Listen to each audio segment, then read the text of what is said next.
హ్మ్, నమస్కారం. మన ఈనాటి లోతైన విశ్లేషణకు స్వాగతం. ఈరోజు మనం ఆ, ఒక చాలా అద్భుతమైన గ్రంథం లేదా ఒక డాక్యుమెంట్ గురించి చర్చించబోతున్నాం. అవును. ఇది నిజంగా ఒక విశేషమైన అంశం. ఖచ్చితంగా. మనం తీసుకోబోయే ఈ సోర్స్ మెటీరియల్ ఏమిటంటే 2001 డిసెంబర్ 15న మధువనంలో అవ్యక్త బాబ్దాదా ఇచ్చిన ఒక ఆధ్యాత్మిక ప్రవచనం అవును, ఈ రోజుల్లో ఇది చాలా రెలెవెంట్ అని చెప్పొచ్చు. కదా. ఈనాటి మన డీప్ డైవ్ ప్రధాన ఉద్దేశం ఏమిటంటే పవిత్రత మరియు మనసా సేవ అంటే మనసు ద్వారా చేసే సేవ ఈ ప్రపంచాన్ని వాస్తవానికి ఎలా మార్చగలవు అనేది అర్థం చేసుకోవడం. మనం ప్రతిరోజు ఎంతో సమాచారంతో నిండిపోయి ఉన్నాం కదా. అవునవును, ఒక రకమైన మానసిక అలజడి ఎప్పుడూ ఉంటుంది. ఎగ్జాక్ట్లీ. అలాంటి సమయంలో మన ఆలోచనలు మన సంకల్పాలు ఇతరులకి ఎలా సహాయపడతాయి అన్నది ఈరోజు మనం మిషన్. ఆ ఈ 2001 నాటి సందేశం నేపథ్యం చూస్తే ఇది కేవలం పాజిటివ్ థింకింగ్ గురించి మాత్రమే కాదు సుమా.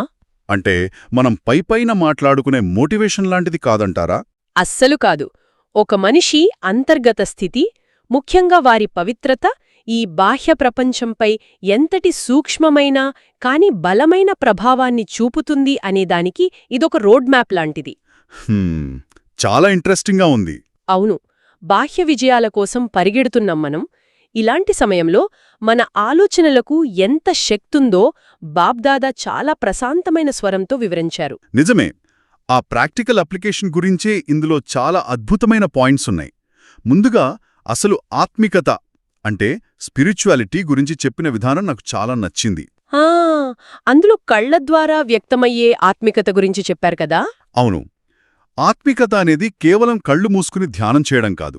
అది మన కళ్ల ద్వారా మన నయనాల ద్వారా ఎదుటివారికి ఒక ఆత్మిక చిరునవ్వును అందించడం. కరెక్ట్.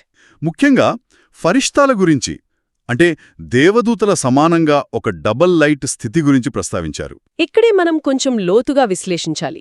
ఈ డబుల్ లైట్ స్థితికి, ఆ ప్రకాశానికి అసలు ఆధారమేమిటి? పవిత్రత అని గ్రంథం చెబుతోంది. ఎగ్జాక్ట్లీ. కానీ పవిత్రత అనగానే లోకంలో అందరూ కేవలం శారీరక బ్రహ్మచర్యం అనుకుంటారు. అవును, కాని ఇక్కడ దానికి ఒక కొత్త విశారమైన నిర్వచనమిచ్చారు.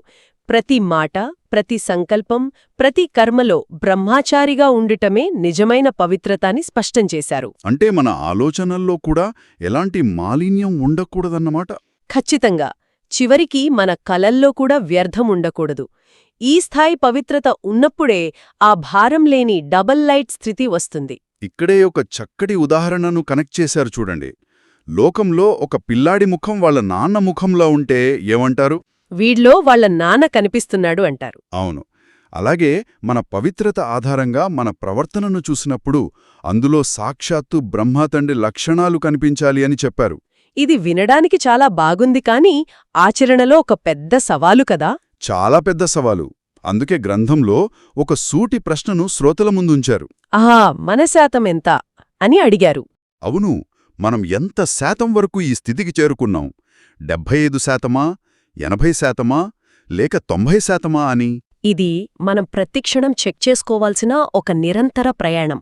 ఎందుకంటే బయట వాతావరణం ఎప్పుడు మనల్ని కిందకి లాగేస్తుంటుంది. వాతావరణమన్న పదం వాడారు కాబట్టి ఆ తర్వాత ప్రస్తావించిన ప్రకృతి కుదుపులు గురించి మాట్లాడుకుందాం. ప్రస్తుతం మనం చూస్తున్న పరిస్థితులే కదా అవి. ఎగ్జాక్ట్లీ. ప్రకృతిలో మరియు సమాజంలో అకస్మాత్తుగా వస్తున్న చిన్న చిన్న కుదుపులు, ఆందోళనల వల్ల ఆత్మలు చాలా దుఃఖితులైపోతున్నారు. భయంతో అల్లాడిపోతున్నారు. అవును, ఒక ఆసర కోసం ఎదురుచూస్తున్నారు. పైగా ప్రకృతి కూడా పరివర్తన కోసం మనవైపే ఎదురుచూస్తోందని మూలగ్రంథం చెబుతోంది. అంటే మన అంతర్గత స్థితికి బాహ్య ప్రకృతికి చాలా లోతైన కనెక్షన్ ఉందన్నమాట. అయితే దీనికి పరిష్కారమేమిటి? ఆ ఆందోళనలు ఎలా ఎదుర్కోవాలి? దానికి పరిష్కారంగా ఒక అద్భుతమైన మంత్రాన్ని సూచించారు. ఏకవ్రత భవ. ఏకవ్రతభవ అంటే ఒకరిపైనే పూర్తి ఏకాగ్రత. అవును, ఎక్కడ ఏకాగ్రత ఉంటుందో అక్కడ అచలమైన, స్థిరమైన ఏకరస స్థితి స్వతహాగా వస్తుంది.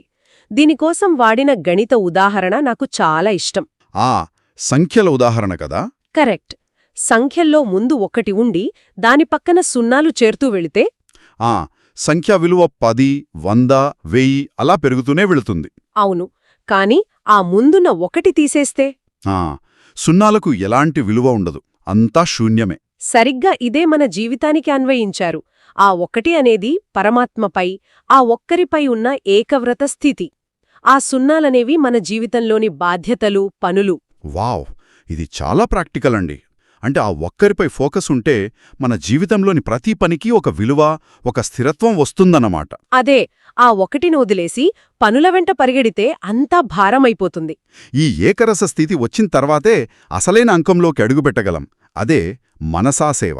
అవును, వాణీసేవ గురించి మనం చాలా విన్నాం. ఇన్నాళ్లు మాటల ద్వారా జ్ఞానాన్ని పంచుకోవటం, వాణీ సేవ బాగానే జరిగింది. కానీ ఇప్పుడు సమయం మనసా సేవ వైపు మళ్లాలని గ్రంథం నొక్కి చెబుతోంది.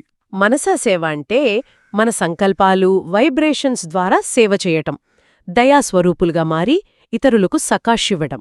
సకాష్ అంటే వెలుగు లేదా శక్తి అని అర్థం చేసుకోవచ్చు. అవును, మాటల కన్నా ఆలోచనలు చాలా వేగంగా ప్రయాణిస్తాయి. ఈ మనసా సేవ గురించి నాకు ఆశ్చర్యం కలిగించిన విషయం ఏమిటంటే ఇది ఎవ్వరైనా చేయొచ్చు. అంటే దీనికి డబ్బు, పదవి అవసరం లేదా? అస్సలు లేదు. చిన్నపిల్లల దగ్గర నుండి అనారోగ్యంతో మంచం మీద ఉన్నవారు కూడా ఈ సేవ చేయగలరట. మనసు స్వచ్ఛంగా ఉంటే చాలు. ఇది వినడానికి చాలా ఉపశమనంగా ఉంది. ఇంకో గొప్ప రహస్యమేమిటంటే దీనివల్ల మనకు డబుల్ లాభం వస్తుంది. డబుల్ ఖాతా అంటారు దాన్ని గదా. అవును, మనం ఎవరికైనా మన ఆలోచనల ద్వారా శాంతిని పంపితే ఆ ఆత్మకు కలిగే ఉపశమనం వల్ల వాళ్ల మనసులో నుండి మనకు ఆశీర్వాదాలు వస్తాయి. వావ్! అంటే మనం చేసే పురుషార్థం ఒకవైపు, ఈ ఆశీర్వాదాలు ఇంకోవైపు, రెండు కలిసి డబుల్ ఖాతా జమ అవుతుంది.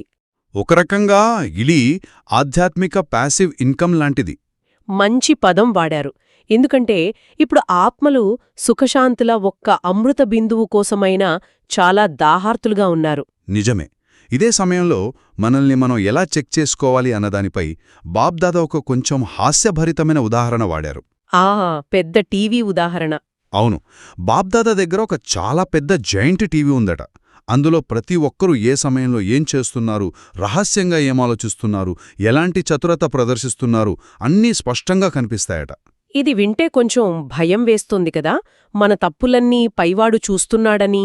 అవును, కాని ఇక్కడే ఒక గొప్ప ట్విస్ట్ ఉంది. ఏమిటది? బాబ్దాదా ఆ తప్పులను ఎప్పుడూ నేరుగా ఎత్తిచూపరు. ఎందుకో?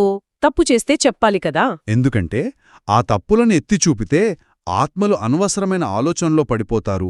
నేనింతేనా, నా వల్ల కాదా అని కుంగిపోతారు. ఆ దయ ఆయనకుంది. ఇది చాలా లోతైన పాయింట్ అండి. శిక్షించడం కాదు, వాళ్లలో శక్తిని నింపి వాళ్లే ఆ తప్పును సరిదిద్దుకునేలా చెయ్యడం. కరెక్ట్. ఇది అర్థం చేసుకున్నాక గ్రంథంలో ఒక కఠినమైన ప్రాక్టికల్ ఛాలెంజ్ ఇచ్చారు. అవును, ఆ శాపనార్థాల విషయం. ఎవరైనా మనకు శాపనార్థాలిచ్చినా సరే మనం మాత్రం వారికి ఆశీర్వాదాలేనే ఇవ్వాలి. బాబోయ్, ప్రాక్టికల్గా ఇది ఎంత కష్టం! 100 మంది మిమ్మల్ని అసంతుష్టం చేసినా సరే మీరు మాత్రం సంతుష్టంగానే ఉండాలి అని హైలైట్ చేశారు. నిజ జీవితంలో ఇలా ఉండాలంటే చాలా అంతర్గత బలం కావాలి. దానికి మూలం మనమిందాక మాట్లాడుకున్న ఏకవ్రత స్థితే. అయితే దీన్ని ఆచరణలో చూపించడానికి కర్ణాటక సేవాదారుల ఉదాహరణ చెప్పారు. కర్ణాటక బృందం చేసిన సేవ గురించి. సత్యమైన హృదయంతో సేవ చేస్తే అందులో అలసట ఉండదు, కేవలం ఆనందం మాత్రమే కలుగుతుంది అని విశ్లేషించారు. అంటే సేవ చేసిన తర్వాత చిరాకొచ్చిందంటే? అంటే ఆ సేవను పూర్తి మనసుతో చేయలేదనర్థం. సేవకు ప్రత్యక్ష ఫలం లేదా మేవా వెంటనే దక్కుతుంది. చాలా గొప్ప రియలైజేషన్ ఇది. కానిక్కడ చిన్న వార్నింగ్ కూడా ఇచ్చారు. మనసా సేవ చేస్తున్నాను కదా అని రోజంతా ఒకే చోట కూర్చుండిపోకూడదు. ఎగ్జాక్ట్లీ. నేను ప్రపంచానికి వైబ్రేషన్స్ ఇస్తున్నాను అని చెప్పి భౌతిక బాధ్యతలను వదిలేయకూడదు. కర్మయోగాన్ని నిర్లక్ష్యం చేయకూడదని స్పష్టం చేశారు. బ్యాలెన్స్ ఉండాలి. ఈ కర్మయోగం, మనసా సేవల మధ్య బ్యాలెన్స్ ఉన్నప్పుడే నిజమైన ఆశీర్వాదాలు లభిస్తాయి. ఇక్కడే ఎవర్రెడీ అనే పదం వాడారు. ఎవర్రెడీ అంటే కేవలం శరీరాన్ని వదిలేయడానికి సిద్ధంగా ఉండడమే కాదనుకుంటా. అవును, ప్రతి కర్మలో సర్వగుణ సంపన్నంగా వ్యవహరించడానికి సిద్ధంగా ఉండటం, బాధ్యతలు నిర్వర్తిస్తూనే లోపల ఆ డబుల్ లైట్ స్థితిని మెయింటైన్ చేయటం. అదొక గొప్ప ఆర్ట్ అని చెప్పొచ్చు.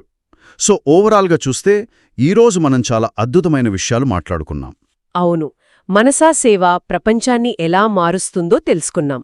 ఏకవ్రత పవిత్రత ద్వారా మనం ఎలా శక్తివంతమైన ఫరిష్తాల్లా మారవచ్చో విశ్లేషించాం. మన అంతర్గత శాంతి బాహ్య ప్రపంచానికి మనం ఇవ్వగలిగే అతి గొప్ప బహుమతి. 100 మంది అసంతుష్టపరిచినా మనం సంతుష్టంగా ఉండటం నేర్చుకున్నాం. ఇవన్నీ మన రోజువారీ జీవితంలో అప్లై చేస్తే ప్రపంచం నిజంగా మారిపోతుంది. ఖచ్చితంగా. ఇక ఈనాటి చర్చను ముగించే ముందు ఈ సోర్స్ ఆధారంగా నా మదిలో మెదిలిన ఒక కొత్త కోణాన్ని శ్రోతల ముందు ఉంచాలనుకుంటున్నాను. ఏంటా ప్రశ్న? మన మనస్సు అనేది ఒక రేడియో స్టేషన్ లాంటిదనుకుందాం. ప్రతిరోజు ప్రతిక్షణం మనం ఎలాంటి తరంగాలను అంటే వైబ్రేషన్స్ని ఈ ప్రపంచంలోకి ప్రసారం చేస్తున్నాము. చాలా ఆసక్తికరమైన ఆలోచన. అవి పక్కవారికి ప్రశాంతతను ఇచ్చే అమృతబిందువులా ఉన్నాయా, లేక అలజడి రేపే తరంగాల్లా ఉన్నాయా? ఈరోజు మీ రేడియో స్టేషన్ నుండి ఏ ఫ్రీక్వెన్సీ ఆన్లో ఉందో ఒక్కసారి చెక్ చేసుకోండి. చాలా పవర్ఫుల్ థాట్ ఇది. కదా? సరే, ఈ ఆలోచనతోనే మన ఈనాటి విశ్లేషణను ముగిద్దాం. మళ్ళీ తదుపరి లోతైన విశ్లేషణలో మరో ఆసక్తికరమైన అంశంతో కలుద్దాం. అంతవరకు నమస్కారం. నమస్కారం.